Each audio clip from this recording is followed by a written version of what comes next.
या देवी सर्वभूतेषु प्रकृतिरूपेण संस्थिताय नमस्तस्यै नमस्तस्यै नमस्तस्यै नमो नमः।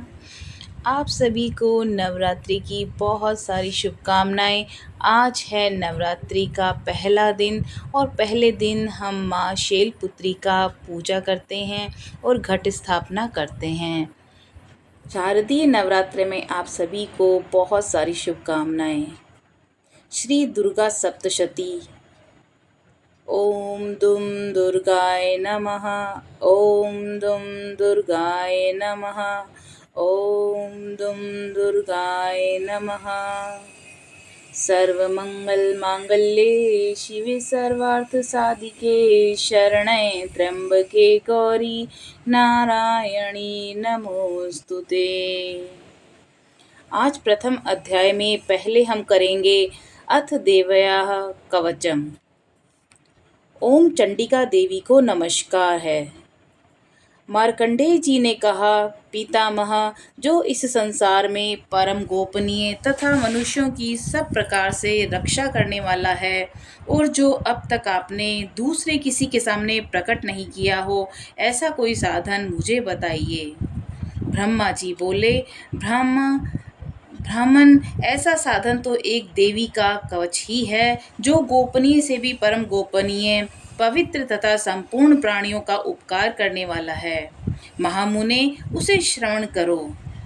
देवी की 9 मूर्तियां हैं जिन्हें नवदुर्गा कहते हैं। उन्हें पृथक पृथक नाम बतलाए जाते हैं।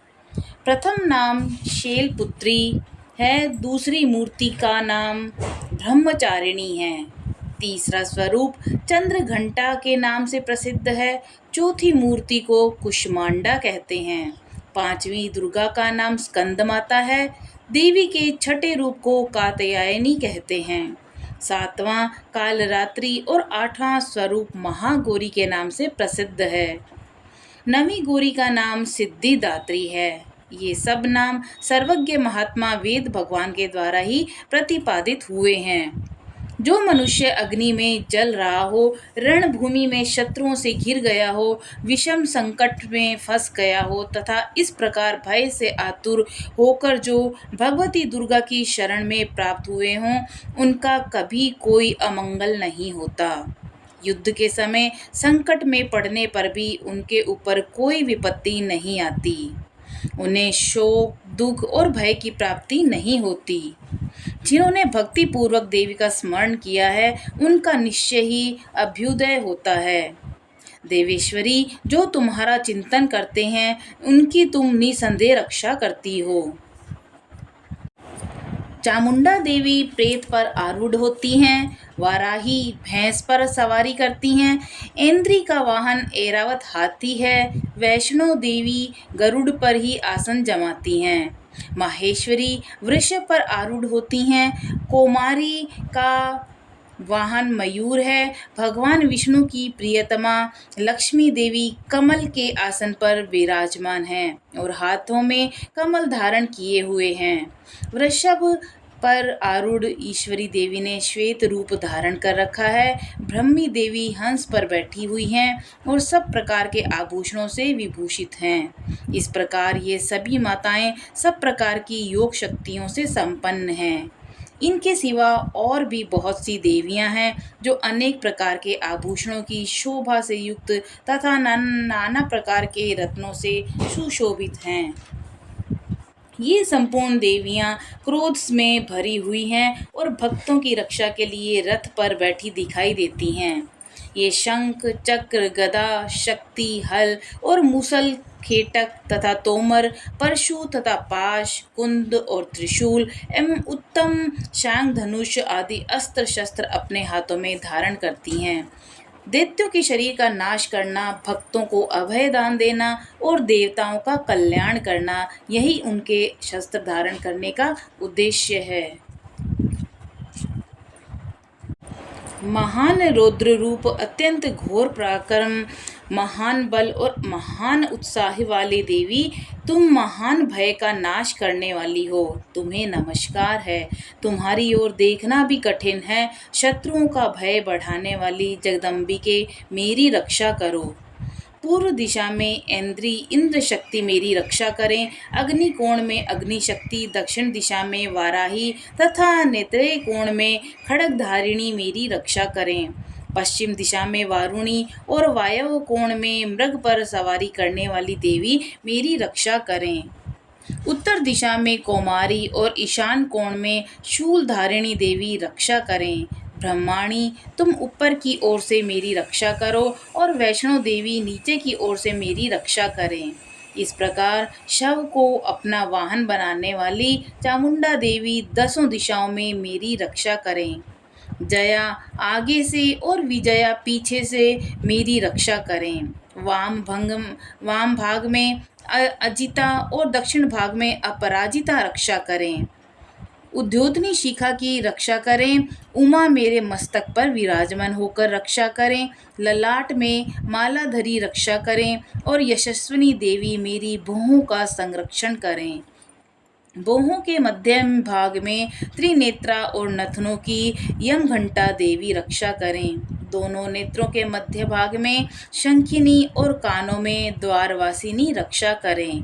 कालिका देवी कपोलों की तथा भगवती शांकरी कानों के मूल भाग की रक्षा करें। नासिका में सुगंधा और ऊपर के ओठ में चर्चिका देवी रक्षा करें।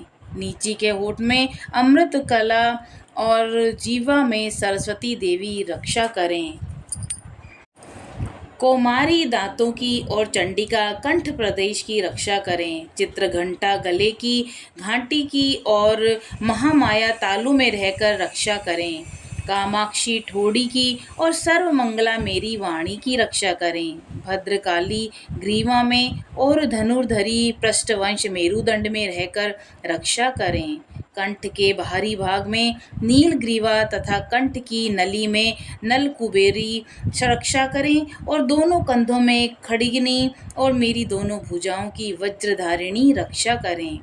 दोनों हाथों में दंडिनी और अंगुलियों में अंबिका रक्षा करें। शूलेश्वरी नखों की रक्षा करें। कुलेश्वरी कुक्षी पेट में रहकर रक्षा करें। महादेवी दोनों स्तनों की ओर शोक विनाशिनी देवी मन की रक्षा करें। ललिता देवी हृदय में और शूल धारिणी उदर में रहकर रक्षा करें। नाभि में कामिनी और गुह्य भाग की गुहेश्वरी रक्षा करें। पूतना और कामिका लिंग की और महिषी वाहिनी गुदा की रक्षा करें।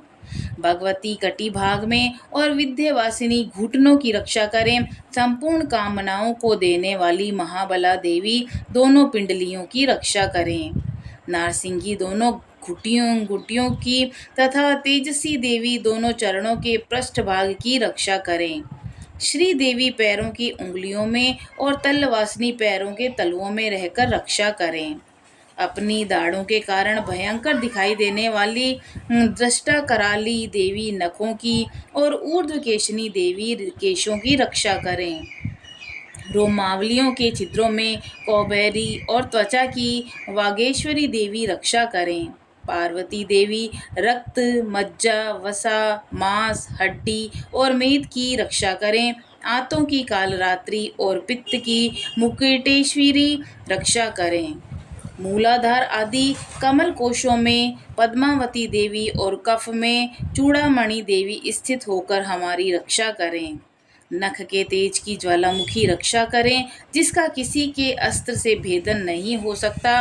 वह अभेद्या देवी शरीर की समस्त संधियों में रहकर रक्षा करें। ब्रह्माणी, आप मेरे वीर्य की रक्षा करें। छत्रेश्वरी छाया की और धर्मधारिणी मेरे अहंकार, मन और बुद्धि की रक्षा करें।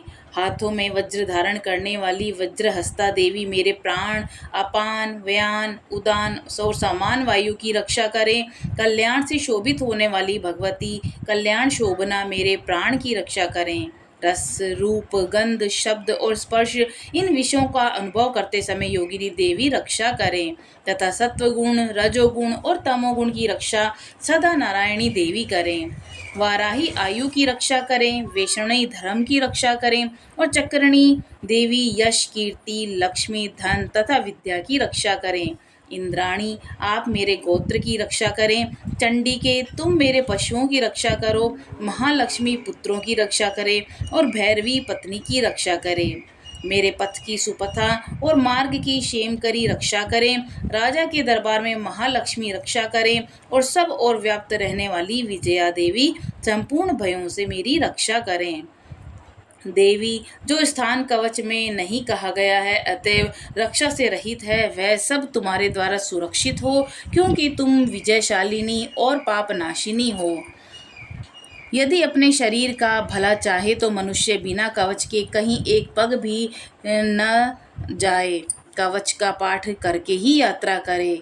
कवच के द्वारा सब ओर से सुरक्षित मनुष्य जहाँ जहाँ भी जाता है वहाँ वहाँ उसे लाभ होता है तथा संपूर्ण कामनाओं की सिद्धि करने वाली विजय की प्राप्ति होती है। वह जिस जिस अभिष्ट वस्तु का चिंतन करता है उसको निश्चय ही प्राप्त कर लेता है।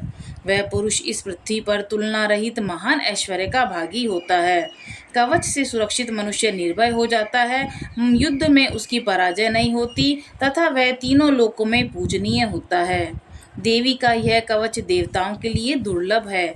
जो प्रतिदिन नियम पूर्वक तीनों संध्या के समय श्रद्धा के साथ इसका पाठ करता है उसे देवी कला प्राप्त होती है तथा वह तीनों लोकों में कहीं भी पराजित नहीं होता। इतना ही नहीं, वह अब मृत्यु से रहित हो 100 से भी अधिक वर्षों तक जीवित रहता है। मकरी, चेचक, कोढ़ आदि उसकी संपूर्ण व्याधियां नष्ट हो जाती हैं। कनेर, भांग, अफीम, धतूरे आदि का स्थावर विष, सांप, बिच्छू आदि के काटने से चढ़ा हुआ जंगम विष और अहिफेन और तेल के संयोग आदि से बनने वाले कृत्रिम विष, ये सभी प्रकार के विष दूर हो जाते हैं, उनका कोई असर नहीं होता। इस पृथ्वी पर मारण, मोहन आदि जितने आभिचारिक प्रयोग होते हैं तथा इस प्रकार के जितने मंत्र यंत्र होते हैं वे सब इस कवच को हृदय में धारण कर लेने पर उस मनुष्य को देखते ही नष्ट हो जाते हैं। ये ही नहीं, पृथ्वी पर विचरने वाले ग्राम देवता, आकाशचारी देव विशेष, जल के संबंध से प्रकट होने वाले गण, उपदेश मात्र से सिद्ध होने वाले निम्न कोटि के देवता, अपने जन्म के साथ प्रकट होने वाले देवता, कुल देवता, डाकिनी, शाकिनी, अंतरिक्ष में विचरने वाली अत्यंत बलवती भयानक डाकिनियाँ, ग्रह, भूत, पिशाच, यक्ष, गंधर्व, राक्षस, ब्रह्म राक्षस, बेताल, कुष्मांड और भैरव आदि अनिष्टकारक देवता भी हृदय में कवच धारण किए रहने पर उस मनुष्य को देखते ही भाग जाते हैं। कवचधारी पुरुष को राजा से सम्मान वृद्धि प्राप्त होती है। वह कवच मनुष्य के तेज की वृद्धि करने वाला और उत्तम है। कवच का पाठ करने वाला पुरुष अपनी कीर्ति से विभूषित भूतल पर अपने सुयश के साथ साथ वृद्धि को प्राप्त होता है। जो पहले कवच का पाठ करके उसके बाद सप्तशती चंडिका का पाठ करता है उसकी तब तक वन, पर्वत और काननों सहित वह पृथ्वी टिकी रहती है। यहाँ तक तब तक यह पौत्र, पुत्र आदि संतान परंपरा बनी रहती है। फिर देह का अंत होने पर वह पुरुष भगवती महामाया के प्रसाद से उस नित्य परम पद को प्राप्त होता है जो देवताओं के लिए भी दुर्लभ है। वह सुंदर दिव्य रूप धारण करता और कल्याण में शिव के साथ आनंद का भागी होता है। अथ अर्गला स्तोत्रम। ओम चंडिका देवी को नमस्कार है। मार्कंडेय जी कहते हैं, जयंती, मंगला, काली, भद्रकाली, कपालिनी, दुर्गा, क्षमा, शिवा, धात्री, स्वाहा और स्वधा, इन नामों से प्रसिद्ध जगदम्बिके तुम्हें मेरा नमस्कार हो। देवी चामुंडे तुम्हारी जय हो। संपूर्ण प्राणियों की पीड़ा हरने वाली देवी तुम्हारी जय हो। सब में व्याप्त रहने वाली देवी तुम्हारी जय हो। काल रात्रि तुम्हें नमस्कार हो। मधु और केटप को मारने वाली तथा ब्रह्मा जी को वरदान देने वाली देवी तुम्हें नमस्कार है। तुम मुझे रूप दो, जय दो, यश दो और काम, क्रोध आदि शत्रुओं का नाश करो। महिषासुर का नाश करने वाली और भक्तों को सुख देने वाली देवी तुम्हें नमस्कार है। तुम रूप दो, जय दो, यश दो, काम क्रोध आदि शत्रुओं का नाश करो। रक्त बीज का वध और चंड मुंड का विनाश करने वाली देवी, तुम रूप दो, जय दो, यश दो और काम क्रोध आदि शत्रुओं का नाश करो। शुंभ और निशुंभ तथा धूम्रलोचन का मर्दन करने वाली देवी, तुम रूप दो, जय दो, यश दो और काम क्रोध आदि शत्रुओं का नाश करो। सबके द्वारा वंदित युगल चरणों वाली तथा संपूर्ण सौभाग्य प्रदान करने वाली देवी, तुम रूप दो, जय दो, यश दो और काम क्रोध आदि शत्रुओं का नाश करो। देवी, तुम्हारे रूप और चरित्र अचिंत्य हैं। तुम समस्त शत्रुओं का नाश करने वाली हो। रूप दो, जय दो, यश दो और काम क्रोध आदि शत्रुओं का नाश करो। पापों को दूर करने वाली चंडिके, जो भक्ति पूर्वक तुम्हारे चरणों में सर्वदा मस्तक झुकाते हैं, उन्हें रूप दो, जय दो, यश दो और उनके काम क्रोध आदि शत्रुओं का नाश करो। रोगों का नाश करने वाली चंडिके, जो भक्ति पूर्वक तुम्हारी स्तुति करते हैं, उन्हें रूप दो, जय दो, यश दो और उनके काम क्रोध आदि शत्रुओं का नाश करो। चंडिके, इस संसार में जो भक्ति पूर्वक तुम्हारी पूजा करते हैं, उन्हें रूप दो, जय दो, यश दो और उनके काम क्रोध आदि शत्रुओं का नाश करो। मुझे सौभाग्य और आरोग्य दो, परम सुख दो, रूप दो, जय दो, यश दो और मेरे काम क्रोध आदि शत्रुओं का नाश करो। जो मुझसे द्वेष रखते हों, उनका नाश और मेरे बल की वृद्धि करो। रूप दो, जय दो, यश दो और मेरे काम क्रोध आदि शत्रुओं का नाश करो। हे देवी, मेरा कल्याण करो, मुझे उत्तम संपत्ति प्रदान करो। रूप दो, जय दो, यश दो और काम क्रोध आदि शत्रुओं का नाश करो। अंबिके, देवता और असुर दोनों ही अपने माथे के मुकुट की मणियों को तुम्हारे चरणों में घिसते रहते हैं। तुम रूप दो, जय दो, यश दो और काम क्रोध आदि शत्रुओं का नाश करो। तुम अपने भक्त जन को विद्वान, यशस्वी और लक्ष्मीवान बनाओ और रूप दो, जय दो, यश दो और उनके काम क्रोध आदि शत्रुओं का नाश करो। प्रचंड दैत्यों के दर्प का दलन करने वाली चंडिके, तुम शरणागत को रूप दो, जय दो, यश दो और मेरे काम क्रोध आदि शत्रुओं का नाश करो। चतुर्भुज ब्रह्मा जी के द्वारा प्रशंसित चार भुजाधारिणी परमेश्वरी, तुम रूप दो, जय दो, यश दो और काम क्रोध आदि शत्रुओं का नाश करो। देवी अंबिके, भगवान विष्णु नित्य निरंतर भक्ति पूर्वक तुम्हारी स्तुति करते रहते हैं। तुम रूप दो, जय दो, यश दो और काम क्रोध आदि शत्रुओं का नाश करो। हिमालय कन्या पार्वती के पति महादेव जी के द्वारा प्रशंसित होने वाली परमेश्वरी, तुम रूप दो, जय दो, यश दो और काम क्रोध आदि शत्रुओं का नाश करो। सचिपति इंद्र के द्वारा सद्भाव से पूजित होने वाली परमेश्वरी, तुम रूप दो, जय दो, यश दो और काम क्रोध आदि शत्रुओं का नाश करो। प्रचंड भुजा दंड वाले दैत्यों का घमंड चूर करने वाली देवी, तुम रूप दो, जय दो, यश दो और काम क्रोध आदि शत्रुओं का नाश करो। देवी अंबिके, तुम अपने भक्त जनों को सदा असीम आनंद प्राप्त प्रदान करती रहती हो। मुझे रूप दो, जय दो, यश दो और मेरे काम क्रोध आदि शत्रुओं का नाश करो। मन की इच्छा के अनुसार चलने वाली मनोहर पत्नी प्रदान करो, जो दुर्गम संसार सागर से तारने वाली तथा उत्तम कुल में उत्पन्न हुई हो। जो मनुष्य इस स्तोत्र का पाठ करके सप्तशती रूपी महास्त्रोत का पाठ करता है, वह सप्तशती की जप संख्या से मिलने वाले श्रेष्ठ फल को प्राप्त होता है। साथ ही वह प्रचुर संपत्ति भी प्राप्त कर लेता है। जय माता दी। अथ कीलकम। ओम चंडिका देवी को नमस्कार है। मार्कंडेय जी कहते हैं, विशुद्ध ज्ञान ही जिनका शरीर है, तीनों वेद ही जिनके दिव्य नेत्र हैं, जो कल्याण प्राप्ति के हेतु हैं तथा अपने मस्तक पर अर्धचंद्र का मुकुट धारण करते हैं, उस भगवान शिव को नमस्कार है।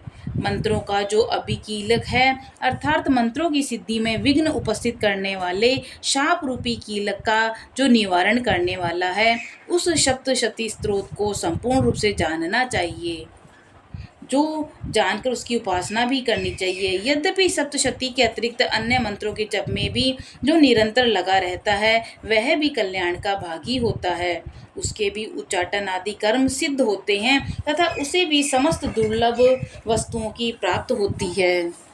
तथापि जो अन्य मंत्रों का जप न करके केवल इस सप्तशती नामक स्रोत से ही देवी की स्तुति करते हैं, उन्हें स्तुति मात्र से ही सच्चिदानंद स्वरूपिणी देवी सिद्ध हो जाती हैं। उन्हें अपने कार्य की सिद्धि के लिए मंत्र, औषधि तथा अन्य किसी साधन के उपयोग की आवश्यकता नहीं रहती। बिना जप के ही उनके उच्चाटन आदि समस्त अभिचारिक कर्म सिद्ध हो जाते हैं। इतना ही नहीं, उनकी संपूर्ण अभीष्ट वस्तुएं भी सिद्ध होती हैं। लोगों के मन में यह शंका थी कि जब केवल सप्तशती की उपासना से अथवा सप्तशती को छोड़कर अन्य मंत्रों की उपासना से भी समान रूप से सब कार्य सिद्ध होते हैं, तब इनमें श्रेष्ठ कौन सा साधन है। लोगों की इस शंका को सामने रखकर भगवान शंकर ने अपने पास आए हुए जिज्ञासुओं को समझाया कि वह सप्तशती नामक संपूर्ण स्रोत ही सर्वश्रेष्ठ और कल्याणमय है। तदंतर भगवती चंडिका के सप्तशती नामक स्रोत को महादेव जी ने गुप्त कर दिया। सप्तशती के पाठ से जो पुण्य प्राप्त होता है उसकी कभी भी समाप्ति नहीं होती, किंतु अन्य मंत्रों के जप जन्य पुण्य की समाप्ति हो जाती है। अतः भगवान शिव ने अन्य मंत्रों की अपेक्षा जो सप्तशती ही श्रेष्ठता का निर्णय किया है, उसे यथार्थ ही जानना चाहिए। अन्य मंत्रों का जप करने वाला पुरुष भी यदि सप्तशती के स्रोत और जप का अनुष्ठान कर ले तो वह भी पूर्ण रूप से कल्याण का भागी होगा। इसमें तनिक भी संदेह नहीं। जो साधक कृष्ण पक्ष की चतुर्दशी अथवा अष्टमी को एकाग्रचित होकर भगवती की सेवा में अपना सर्वस्व समर्पित कर देता है और फिर उसे प्रसाद रूप से ग्रहण करता है, उसी पर भगवती प्रसन्न होती हैं, अन्यथा उनकी प्रसन्नता प्राप्त नहीं होती। इस प्रकार सिद्धि के प्रतिबंध स्वरूप कीलक के द्वारा महादेव जी ने इस स्रोत को कीलित कर रखा है।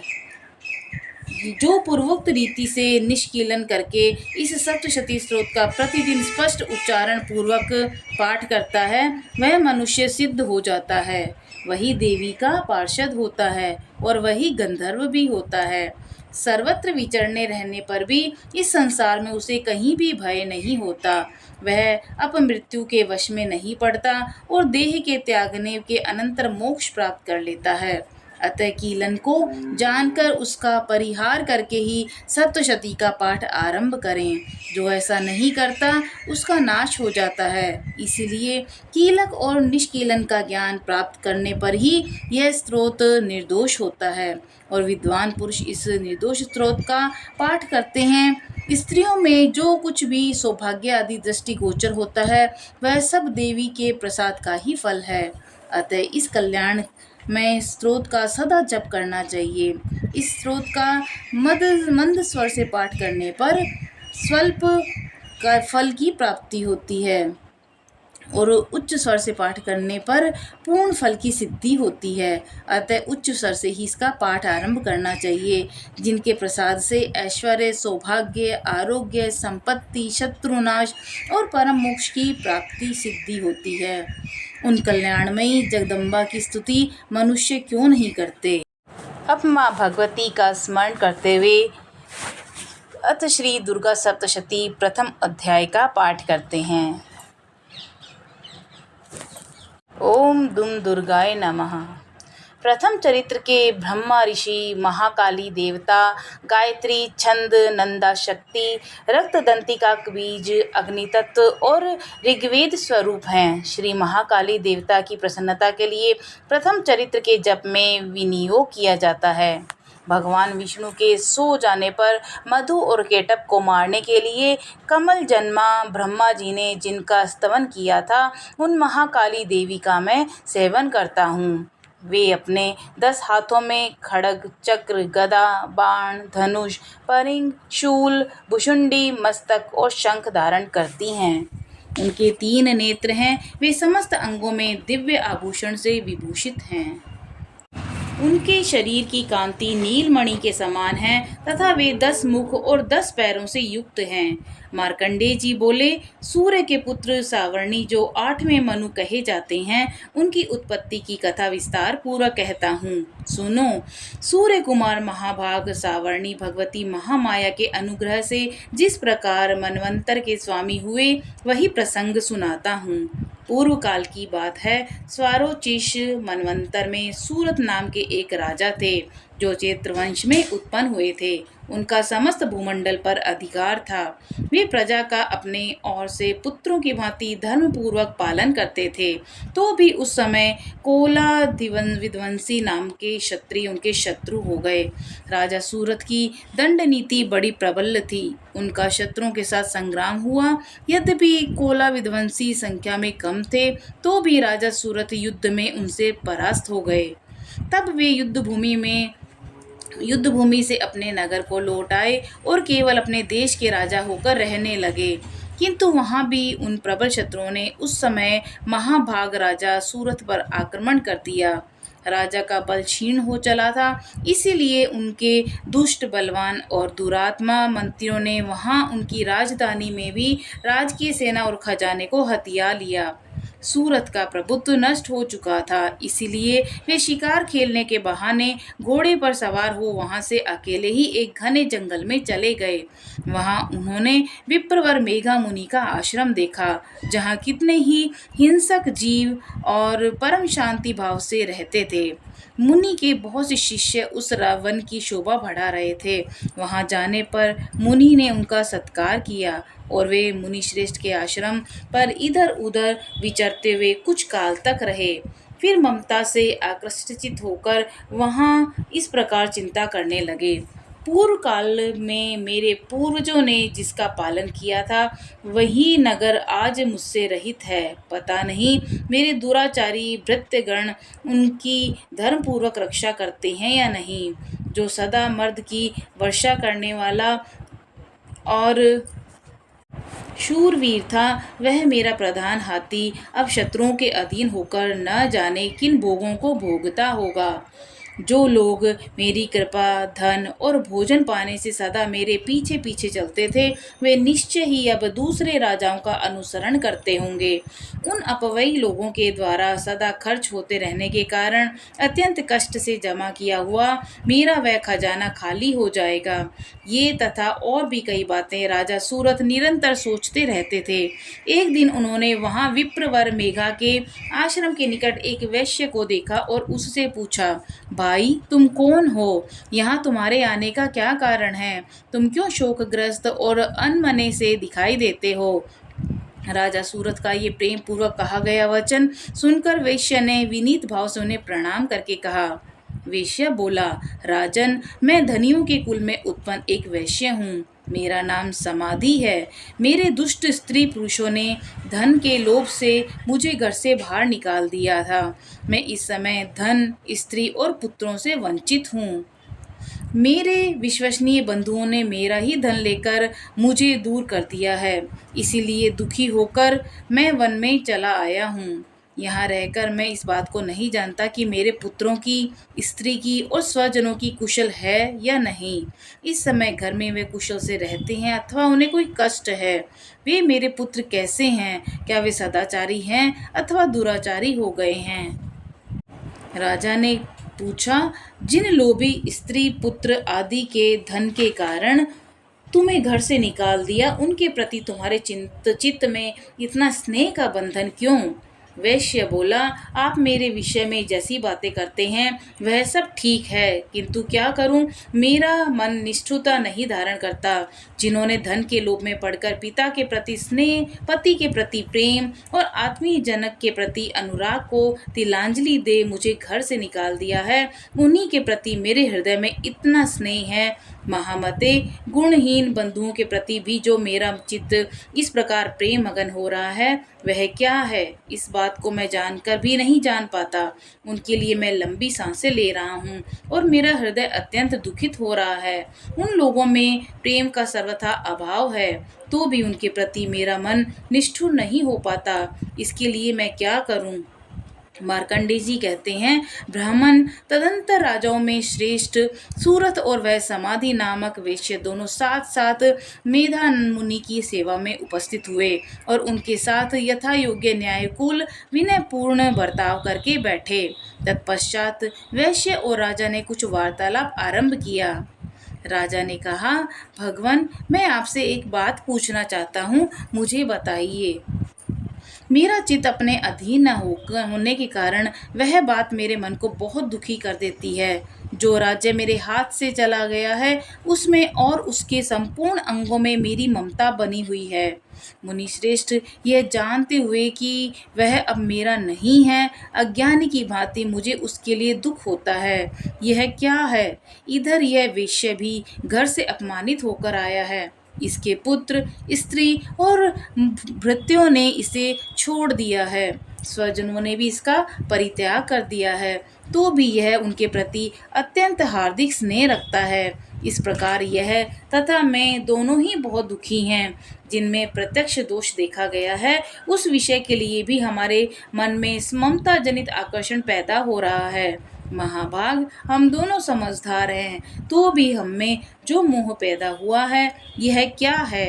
विवेक शून्य पुरुष की भांति मुझ में और इसमें भी यह मूढ़ता प्रत्यक्ष दिखाई देती है। ऋषि बोले, महाभाग, विषय मार्ग का ज्ञान सब जीवों को है। इसी कारण विषय भी सबके लिए अलग अलग है। कुछ प्राणी दिन में नहीं देखते और कुछ रात में ही नहीं देखते, तथा कुछ जीव ऐसे हैं जो दिन और रात्रि में बराबर देखते हैं। यह ठीक है कि मनुष्य समझदार होते हैं, किंतु वे केवल ऐसे ही नहीं होते। पशु, पक्षी, मृग आदि सभी प्राणी समझदार होते हैं। मनुष्यों की समझ भी वैसी ही होती है जैसी उन मृग और पक्षियों की होती है, तथा वैसी मनुष्यों की होती है, वैसी ही उन मृग पशु की होती है। तो यह तथा अन्य बातें भी प्राय दोनों में समान ही हैं। समझ होने पर भी इन पक्षियों को तो देखो, वे स्वयं भूख से पीड़ित होते हुए भी मोहवश बच्चों की चोंच में कितने चाव से अन्न के दाने डाल रहे हैं। नरश्रेष्ठ, क्या तुम नहीं देखते कि ये मनुष्य समझदार होते हुए भी लोभवश अपने किए हुए उपकार का बदला पाने के लिए पुत्रों की अभिलाषा करते हैं? यद्यपि उन सब में समझ की कमी नहीं है, तथापि वे संसार की स्थिति, जन्म मरण की परंपरा बनाए रखने वाली भगवती महामाया के प्रभाव द्वारा ममतामय भंवर से युक्त मोह के गहरे गर्त में गिराए जाते हैं। इसीलिए इसमें आश्चर्य नहीं करना चाहिए। जगदीश्वर भगवान विष्णु की योग निद्रा रूपी जो भगवती महामाया है, उन्हीं से ये जगत मोहित हो रहा है। वे भगवती महामाया देवी ज्ञानियों के भी चित्त को बलपूर्वक खींचकर मोह में डाल देती हैं। वे ही इस संपूर्ण चराचर जगत की सृष्टि करती हैं, और वे ही प्रसन्न होने पर मनुष्यों की मुक्ति के लिए वरदान देती हैं। वे ही पराविद्या, संसार बंधन और मोक्ष की हेतुभूत सनातनी देवी तथा संपूर्ण ईश्वरों की भी अधीश्वरी हैं। राजा ने पूछा, भगवान, जिन्हें आप महामाया कहते हैं, वे देवी कौन हैं? ब्राह्मण, आप उनका आविर्भाव कैसे हुआ तथा उनके चरित्र कौन कौन से हैं? ब्रह्मवेताओं में श्रेष्ठ महर्षि उन देवी का जैसा प्रभाव हो, वैसा जैसा स्वरूप हो और जिस प्रकार प्रादुर्भाव हुआ हो, वह सब मैं आपका मुख से सुनना चाहता हूँ। ऋषि बोले, राजन, वास्तव में तो वे देवी नित्य स्वरूपा ही हैं। संपूर्ण जगत उन्हीं का रूप है तथा उन्होंने समस्त विश्व को व्याप्त कर रखा है।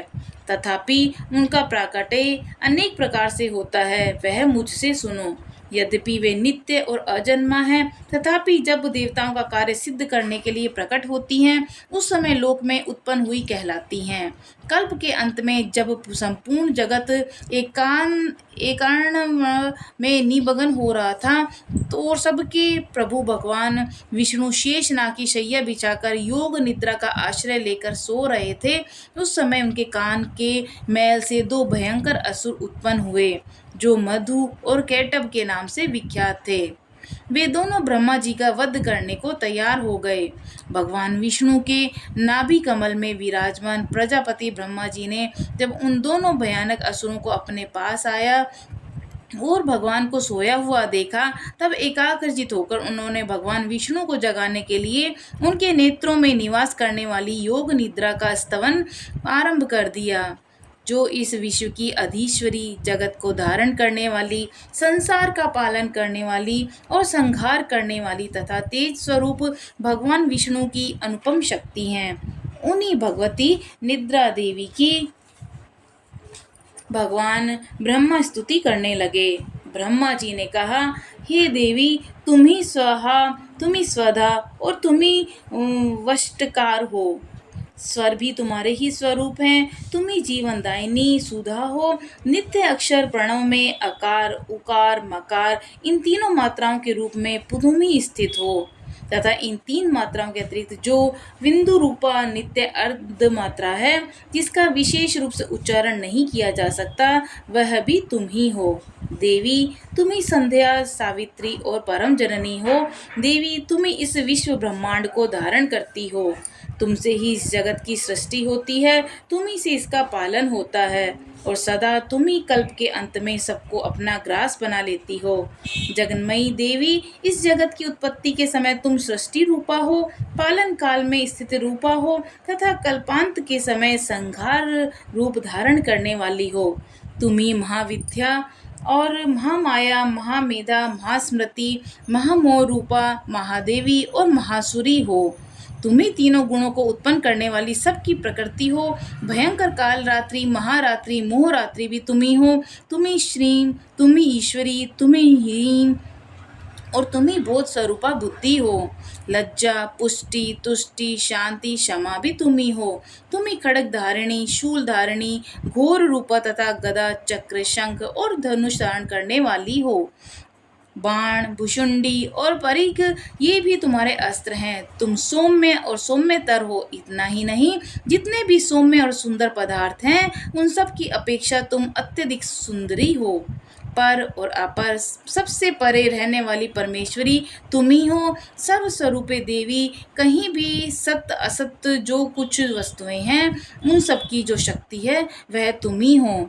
ऐसी अवस्था में तुम्हारी स्तुति क्या हो सकती है? जो इस जगत की सृष्टि, पालन और संहार करते हैं, उन भगवान को भी जब तुमने निद्रा के अधीन कर दिया तब तुम्हारी स्तुति करने में यहाँ कौन समर्थ है हो सकता है। मुझको, भगवान शंकर को तथा भगवान विष्णु को भी तुमने ही शरीर धारण करवाया है, अतः तुम्हारी स्तुति करने की शक्ति किसमें है? देवी, तुम तो अपने इन उदार प्रभावों से ही प्रशंसित हो। ये जो दोनों दुर्दश असुर मेघ और मधु और केटव हैं, इनको मोह में डाल दो और जगदीश्वर भगवान विष्णु को शीघ्र ही जगा दो। साथ ही इनके भीतर इन दोनों महान असुरों को मार डालने की बुद्धि उत्पन्न कर दो। ऋषि कहते हैं, राजन, जब ब्रह्मा जी ने वहां मधु और केटव को मारने के उद्देश्य से भगवान विष्णु को जगाने के लिए तमोगुण की अधिष्ठात्री देवी योग निद्रा की इस प्रकार स्तुति की, तब वे भगवान के नेत्र, मुख, नासिका, बाहु, हृदय और वक्ष स्थल से निकलकर अव्यक्त जन्मा ब्रह्मा जी की दृष्टि के समक्ष खड़ी हो गईं। योग निद्रा से मुक्त होने पर जगत के स्वामी भगवान जनार्दन उस एकाण्व के जल में शेषनाग की शैया से जाग उठे। फिर उन्होंने उन दोनों असुरों को देखा। वे दुरात्मा मधु और केटव अत्यंत बलवान और पराक्रमी थे और क्रोध से लाल आंखें किए ब्रह्मा जी को खा जाने के लिए उद्योग हो रहे थे। तब भगवान श्री हरि ने उठकर उन दोनों के साथ 5000 वर्षों तक बाहु युद्ध किया। वे दोनों भी अत्यंत बल के कारण उन्मत्त हो रहे थे। इधर महामाया ने भी उन्हें मोह में डाल रखा था। इसलिए वे भगवान विष्णु से कहने लगे, हम तुम्हारी वीरता से संतुष्ट हैं, तुम हम लोगों से कोई वर मांगो। श्री भगवान बोले, यदि तुम दोनों मुझ पर प्रसन्न हो तो अब मेरे हाथ से मारे जाओ। बस इतना ही वर मैंने मांगा है, यहाँ दूसरे किसी वर से क्या लेना। ऋषि कहते हैं, इस प्रकार धोखे में आ जाने पर जब उन्होंने संपूर्ण जगत में जल ही जल देखा, तब कमल नयन भगवान से कहा, जहाँ पृथ्वी जल में डूबी हुई ना हो, जहाँ सूखा स्थान हो, वहीं हमारा वध करो। ऋषि कहते हैं, तब तथास्तु कहकर शंख, चक्र और गदा धारण करने वाले भगवान ने उन दोनों के मस्तक अपनी जांग पर रखकर चक्र से काट डाले। इस प्रकार ये देवी महामाया ब्रह्मा जी की स्तुति करने पर स्वयं प्रकट हुई थी। अब पुनः तुमसे उनके प्रभाव का वर्णन करता हूँ। जय दुर्गे मैया। इस प्रकार श्री मार्कंडेय पुराण में सावर्णिक मनवंतर की कथा के अंतर्गत देवी महात्म्य में मधु केटव वध नामक पहला अध्याय पूरा हुआ। अब हम चामुंडा देवी से क्षमा प्रार्थना मांगेंगे कि कहीं भी हमसे कोई त्रुटि या भूल चूक या गलती हुई हो तो हमें क्षमा करें। परमेश्वरी, मेरे द्वारा रात दिन सहस्त्रों अपराध होते रहते हैं। यह मेरा दास है, यूं समझकर मेरे उन अपराधों को तुम कृपा पूर्वक क्षमा करो। परमेश्वरी, मैं आह्वानम नहीं जानता, विसर्जन करना नहीं जानता, पूजा करने का ढंग भी नहीं जानता, क्षमा करो। देवी सुरेश्वरी, मैंने जो मंत्रहीन, क्रियाहीन और भक्तिहीन पूजन किया है वह सब आपकी कृपा से पूर्ण हो। सैकड़ों अपराध करके भी जो तुम्हारी शरण में जो जगदम्ब कहकर पुकारता है उसे वह गति प्राप्त होती है जो ब्रह्मादि देवताओं के लिए भी सुलभ नहीं है। जगदम्बिके, मैं अपराधी हूँ किंतु तुम्हारी शरण में आया हूँ। इस समय दया का पात्र हूँ, तुम जैसा चाहो करो। देवी परमेश्वरी, अज्ञान से, भूल से अथवा बुद्धि भ्रांत होने के कारण मैंने जो न्यूनता या अधिकता कर दी हो वह सब क्षमा करो और प्रसन्न हो जाओ। सच्चिदानंद स्वरूपा परमेश्वरी, जगत माता कामेश्वरी, तुम प्रेम पूर्वक मेरी ये पूजा स्वीकार करो और मुझ पर प्रसन्न रहो। देवी सुरेश्वरी, तुम गोपनीय से भी गोपनीय वस्तु की रक्षा करने वाली हो, मेरे निवेदन किए हुए इस जप को ग्रहण करो। तुम्हारी कृपा से मुझे सिद्धि प्राप्त हो। जय देवी माँ। श्री अम्बा जी की आरती। जय अम्बे गौरी ओ मैया, जय श्यामा गौरी, तुमको निश दिन ध्यावत हरि ब्रह्मा शिवरी। जय अम्बे गौरी, मांग सिंदूर विराजत, टीको मृग मद को मैया, टीको मृग मद को, उज्ज्वल से दो नैना चंद्र बदननी को। जय अम्बे गौरी, कनक समान कलेवर, रक्तांबर राजे, रक्त पुष्प गलमाला, कंठन पर साजे। जय अम्बे गौरी, के हरिवाहन राजत, खड़ग खपर धारी, सुर नर मुनि जन सेवत, तिनके दुख हारी।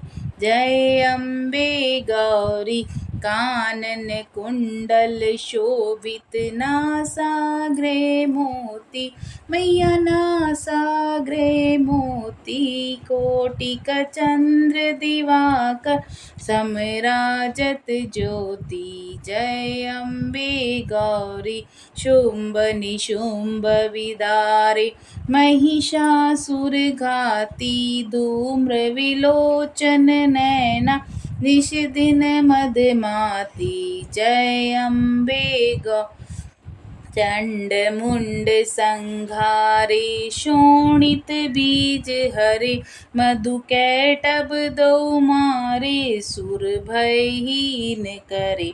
जय अम्बे गौरी, ब्रह्माणी रुद्राणी, तुम कमला रानी, आगम निगम बखानी, तुम शिव पटरानी। जय अम्बे गौरी, 64 योगिनी गावत, नृत्य करत भैरव, बाजत ताल मृदंगा, अरु बाजत डमरू। जय अम्बे गौरी, तुम ही जग की माता, तुम ही हो भरता, भक्तन की दुख हरता, सुख संपत्ति करता। जय अम्बे गौरी, भुजाचार अति शोभित, वर मुद्राधारी, मन वांछित फल पावत, सेवत नर नारी। जय अम्बे गौरी, कंचन थाल विराज, अगर कपूर बाती, श्रीमाल की तुम राजत, कोटि रतन ज्योति। जय अम्बे गौरी, ये अम्बे जी किया, जो कोई नर गावे, कहत शिवानंद स्वामी, सुख संपत्ति पावे। जय अम्बे गौरी, बोलो दुर्गे मैया की जय।